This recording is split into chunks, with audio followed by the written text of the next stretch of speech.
ഈ പരിപാടിയിൽ 13 ഗസ്റ്റുകളുണ്ട്. പുരുഷ കമ്മീഷൻ വേണോ?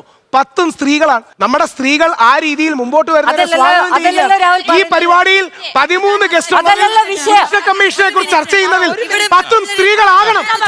അല്ല ഒരു സെക്കൻഡ് അല്ലല്ല, അത് വേണം. അത് നമ്മുടെ സമൂഹത്തിന്റെ പോസിറ്റിവിറ്റിയാണ്. പക്ഷെ പുരുഷന്മാർക്കും പറയാനുള്ള സ്പേസ് വേണം. എന്തുകൊണ്ടാണ് വ്യക്തമായിട്ട് നിങ്ങൾ കേട്ടോ? ഒരു സ്ത്രീ ഉണ്ടെങ്കിൽ ഒരു പുരുഷന് കുറ്റം ഉണ്ടെങ്കിൽ ഈ പുരുഷന്റെ പുറകിൽ സ്ത്രീകളാണ്. അതുകൊണ്ടാണ് ഞങ്ങൾ വന്നിരിക്കുന്നത്.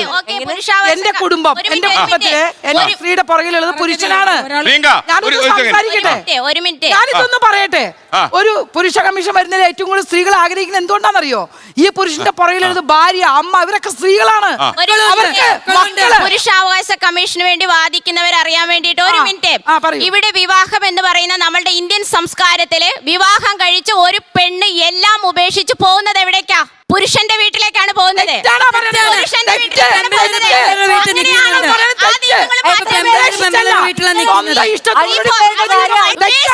വേശ്യാലയങ്ങൾ ഇവിടെ വന്നു. അന്നാ രാഹുൽ ഈശ്വരൻ എന്തുകൊണ്ട് വേശ്യാലയങ്ങൾക്ക് വേണ്ടി വാദിക്കുന്നില്ല? സ്ത്രീയെ അടിച്ചമർത്താൻ വേണ്ടി വേശ്യാലയങ്ങൾ വന്ന കാരണം പുരുഷന്റെ കണ്ടെത്താൻ വേണ്ടിയല്ലേ പാലസ്തീൻ യുദ്ധത്തിന് സംസാരിക്കുന്നില്ല? എന്തുകൊണ്ട് യുക്രൈനിലെ വേദനിക്കുന്ന ജനങ്ങൾക്ക് വേണ്ടി സംസാരിക്കുന്നില്ല എന്നൊക്കെ ചോദിച്ചാൽ ഒരു ബന്ധമില്ലാതെ ഒരു ബന്ധമില്ലാത്ത കാര്യം ചോദിച്ചാൽ എന്ത് മറുപടി പറയും? ശ്രീകണ്ഠൻ നായർ സാറിനോട് ഒരു ബന്ധമില്ലാത്ത പാലസ്തീനിലെ കുട്ടികൾക്ക് വേണ്ടി താങ്കൾ എന്തുകൊണ്ട് സംസാരിക്കുന്നില്ല എന്ന് പുരുഷ കമ്മീഷൻ വിഷയത്തിൽ ഒരു ചോദ്യം ചോദിച്ചാൽ എന്ത് മറുപടി പറയും? മാഡം പറയുന്ന പല വിഷയങ്ങളും ഇതുമായിട്ട് അതുകൊണ്ട് പുരുഷ കമ്മീഷൻ വേണ്ടതാണോ? എന്ത് ബന്ധമാണ് സാർ?